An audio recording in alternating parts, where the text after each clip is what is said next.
Alright, MrSotko here, and welcome back to another Warcraft 3 replay cast. Today it's a 1 vs 1 on Echo Isles between our blue undead player SpiritTower, and on the left side we have our pink orc player Grubby, and this is a Warcraft 3 ArenaNet top replay. So finally a new top replay and a replay of the week have been uploaded, so I'll actually get on the replay of the week pretty soon. But I figured I'd cast this game first because everybody loves a Grubby game. Everybody loves Grubby, so such a good player and always something really awesome to learn from his replays and such. So we'll see how this goes, and speeding up to the 2-minute point of the game when all the good stuff starts to happen, all the heroes come out and all that stuff. And here we go. Going after the Ogre Warrior camp here first with the Blade Master, and a lot of times you just actually go after the Ogre Warrior real quick, grab the item, and go. But we'll see what he's decided to do. I don't know why he was going after the Forest Troll Trapper. Maybe he was trying to get them both down at the same time. And takes out the Ogre there, and then the Trapper.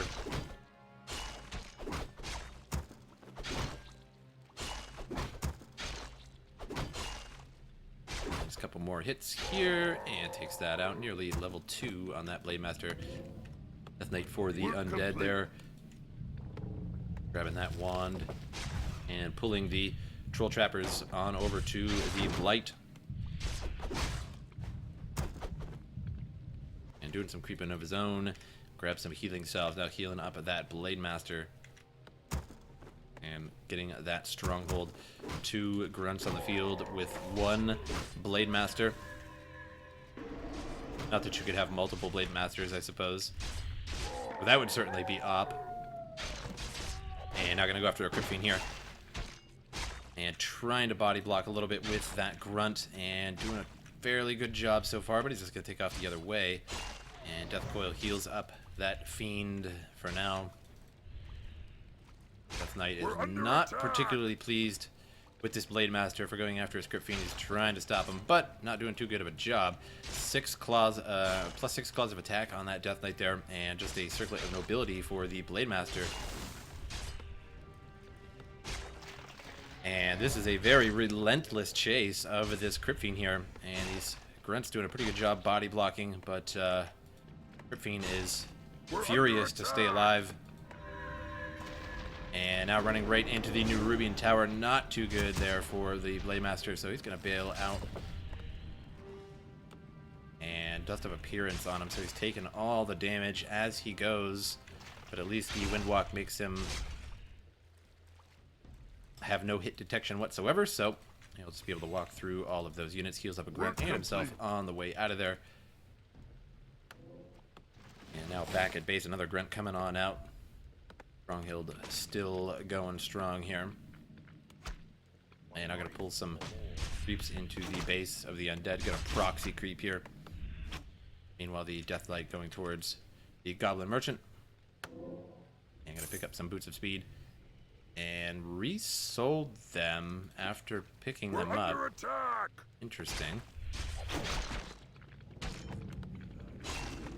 I'm not sure if that was a mistake or if he just decided against the particular strategy of having Boots of Speed. Not really sure, but I think he bought Boots of Speed and then just sold them.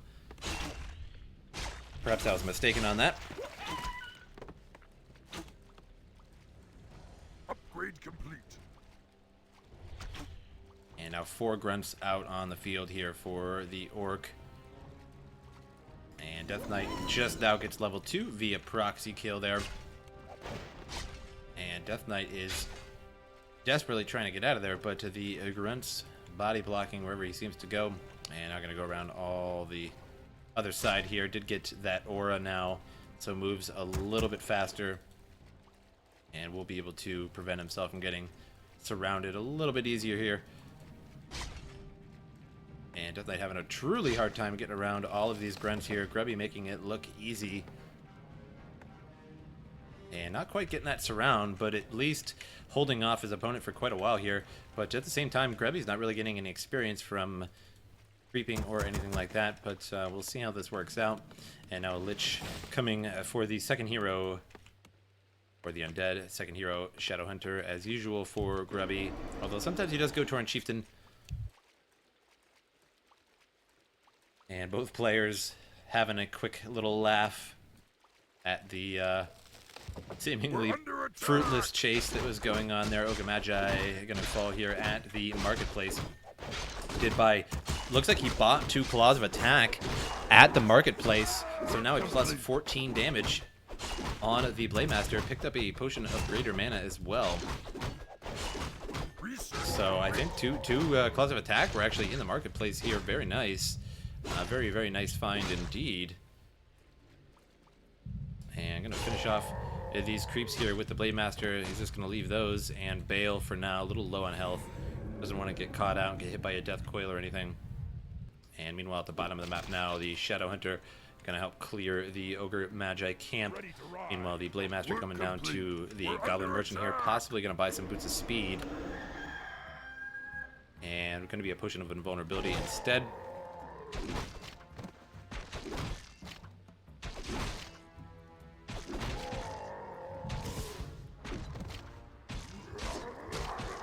And now the Ogre Magi going to fall here. Ring of Selling +2 for the Shadow Hunter after the Murloc Nightcrawler camp now. And Tome of Intelligence picked up there. Not too particularly useful for the Blademaster there, but everybody loves mana. Kind of like everybody loves Raymond, but more like mana. And Shadow Hunter taking a lot of damage there. And now the Renegade Wizard camp here going to fall for the Orc as well. And not a lot of creeping going on for our Undead. Just now really coming out of the base. Spent a lot of time sitting around his base. And definitely not something you really want to be doing. Tome of Intelligence on the ground there. Death Knight picked that up. And we have a Ring of Selling +3. Ring of Greater Selling, as I call it.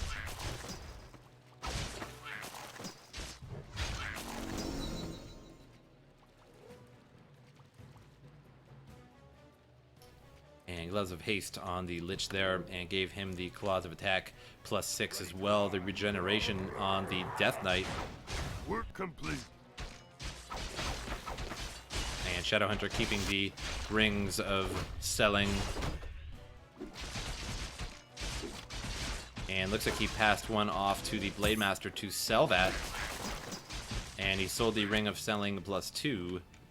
And another Ring of Selling for the Death Knight there. And for anybody that may be watching as a first time and have no idea what I'm talking about, most, especially good players, typically sell the Ring of Protection +2 and 3 right off the bat. As you can see, probably will be doing it now indeed, as they are just not good.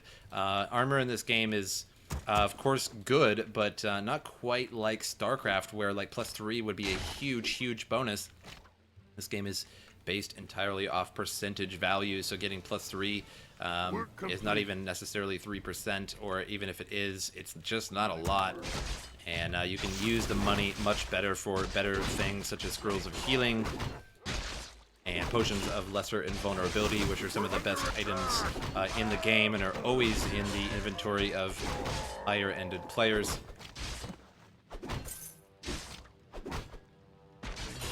And now the Troll Berserker here going to fall. Clearing out that camp there. 3 and 3 to a 3 and 2. And now both sides have a fairly good army here. A Pit Lord chosen by the Undead here.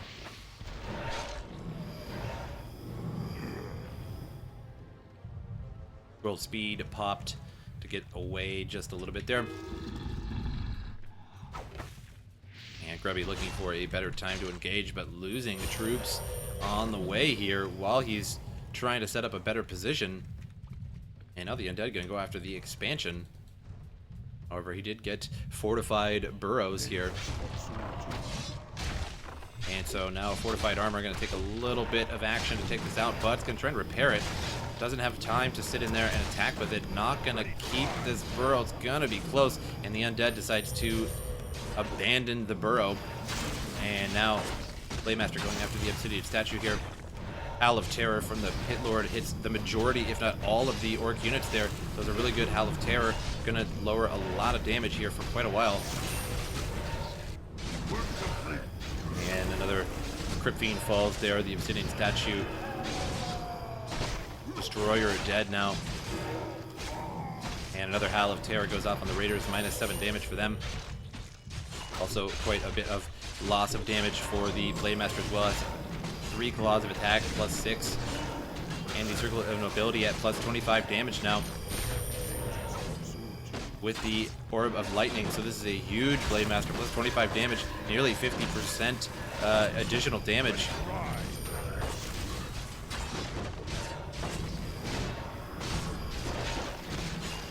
So this Blademaster is just doing incredible amounts of damage right now. Even just his regular hits without crits are just pummeling amounts of damage.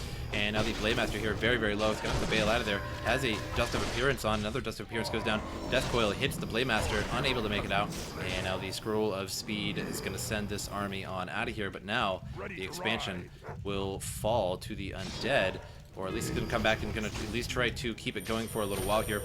And is he going to Tavern Revive that Blademaster, or is he just going to Alt Revive it? He is Alter Reviving, so that's going to be a little while. Only a level 3 hero, but either way, will be a little while. Burrow in trouble again here. Gonna have to pop them all out and start mass repairing here. Now it's 5 repairing, 4 repairing. Kept 1 in there just to at least have it attack. And was trying to go after the little units there like the Ghoul. And now repairing again here. Gonna have to pop them all out again. All the damage on the Burrow. And the Undead just cannot get this Burrow down. And if he did not get fortified, the fortified Burrow, then this would have fallen a long time ago. There goes a big Howl of Terror hitting a bunch of those Troll Headhunters and the Raiders. So that is quite a bit of damage loss. You can see -6 on the Grunts there. And really wants to get this statue here. And statue will fall there. Was in a net, couldn't get out. And Raider now trying to run for its life, but gets caught up on a Troll Headhunter there. So we'll probably lose that Raider now. And Kodo Beast snags a Crypt Fiend. He's going to run off with that Crypt Fiend now. Could have repaired this Orc Burrow all the way to full. Now he's got a problem in that it's half health. But with 4 peons here, keeping that alive, decided to bring out that 5th one to keep it going. And it's getting pretty low. Going to bring back the army here. And now the army's going to swarm the Undead again. Going to have to repair this all the way up if he really wants to remain secure here, as the Undead still bringing in units. Here comes like another Crypt Fiend and a statue, and that Undead really wants that Burrow down, but it's not happening at the moment. Did repair that to full finally. Now that here comes the Blademaster coming around. Is there any more Dust of Appearance? No more Dust of Appearance on these heroes, so not really going to be able to spot the Blademaster should he Windwalk, but he doesn't have a lot of mana. Just revived and has absolutely no mana to get out of there. Gonna take a healing wave here, and just gonna have to keep running for the most part. There goes a Scroll of Speed, and it's gonna bail out of there. Ready to ride. And this expansion is gonna be paying off here shortly. Already mined just about 2,000 out of it, which is definitely paid for the expansion. However, he really needs to keep it around, otherwise that profit really won't be all that much. And the Undead is really plotting to take out that Burrow once again. Here they come again. And here comes the Orc to defend. Burrow gonna be under attack again. Peon's gonna get inside. And the other one's going to start repairing, but he's going to have to bring out more of them again. It's going to have to probably 5 repair this. And nope, the Orc gets here just in time before he even has to start really doing that. And now the Blademaster here going after the Obsidian Statue. Only 89 mana on the Blademaster there, so he can only Windwalk once. And there goes a big Howl of Terror. Hits the majority of the army there, including the Blademaster. Brings him down to +13 damage instead of +25. And also brings down his armor quite a bit as well. Or rather, the Orb of Corruption is bringing down his armor. Never mind. Silly me. And Obsidian Statue is in a bad spot here. Blademaster is definitely going to come back and snipe that at some point. Another big Howl of Terror hitting the majority of the army. And a couple of Grunts here trying to chase down that Obsidian Statue, but since they have less damage, -6 damage, that would have already probably been dead by now. The Burrow actually takes out the Obsidian Statue there. Our town is under attack. And Orc in a bit of trouble here, missing his heroes. Both heroes sort of off and about. The Blademaster for a second there had to actually defend against these Murloc Huntsmen somehow.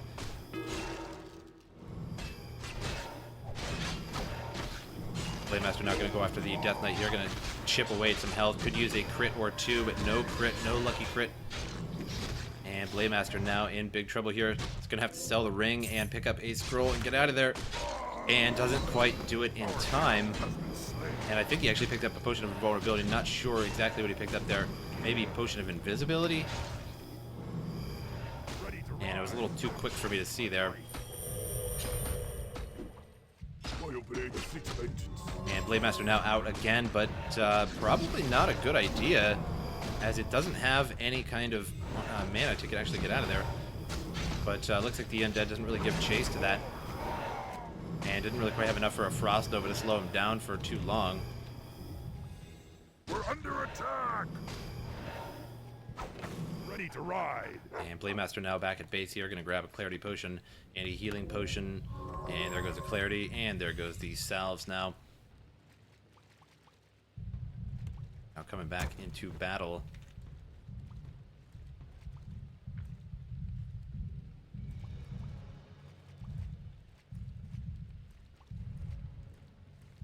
Blademaster starting to develop a little bit of mana here now, about 85 on there. And Lich is pretty much out perpetually. He's using a lot of Frost Nova, or rather Frost Armor.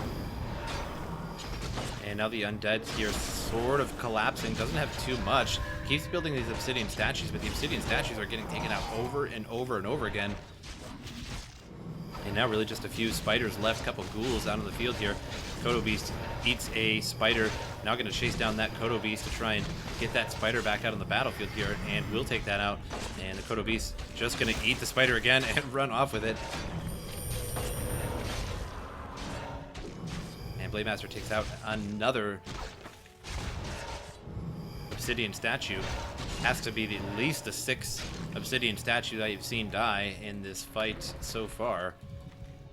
And Blademaster chilling at the base here, or rather at the store, is healing up, but as soon as he gets hit, that healing is going away, so the Undead would probably be a good idea just to whack that Blademaster real quick, stop that salve, but it's a little too late, already healed up from that scroll. Or from the salve, and now scroll protection on. Shadowhunter now in big trouble here, and not enough mana to actually heal himself.